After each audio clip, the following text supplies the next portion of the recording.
Anita, 9 Jahre alt, hier im Hospital, mehrfach gestorben. Sie hat eine Krankheit und er verschwunden Blut. Die sagten Raum nur so ein Blut, aber wie sehr schwer das Blut ich kriegen, zu finden, wo der fehlt. Sie haben dort testen gemerkt, und der einzige Person, was sein Blut hat, was er halten kann, dort wie Luis, ein kleiner 7-jähriger Bruder. Der Doktor, der holte Luis den Namen, sagt ihm, sie am Hahn, und dann sagt er zu Luis, weißt du was, deine Schwester wird mal gestorben. Aber du kannst dir helfen.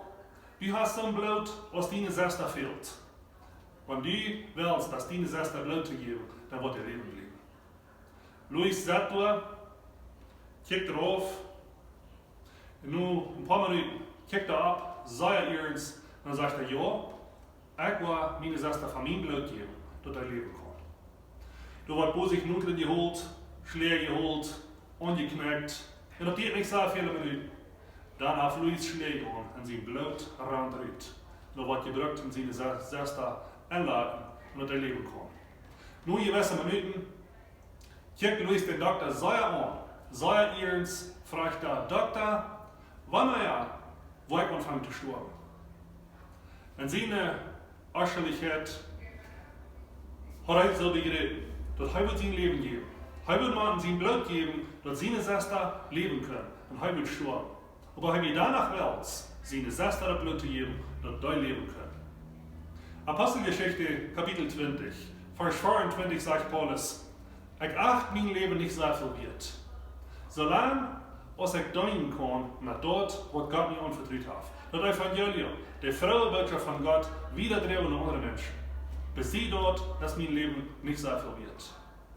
Vielmals denken wir sehr viel von uns.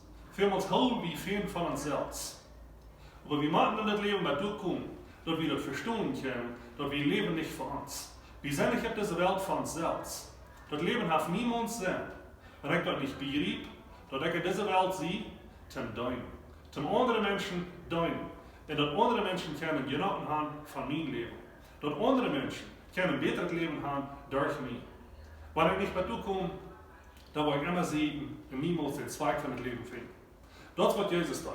Er gibt sich, ringen uns ab, kommen auf diese Welt ab und dienen uns. Du und ich sollen Menschen sein.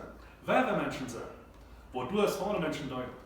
Und dass wir uns in das Leben nicht so viel beachten, dass es bloß alle an uns geht. Dass alles man an uns gedreht sind. Und immer geht es an mich. Das geht nicht an mich. Das geht an den Nächsten, die frohe Botschaft von Jesus Christus mitzuteilen und an den Nächsten zu dienen. Das wir können wir das Leben haben. Noch Gott die Segen.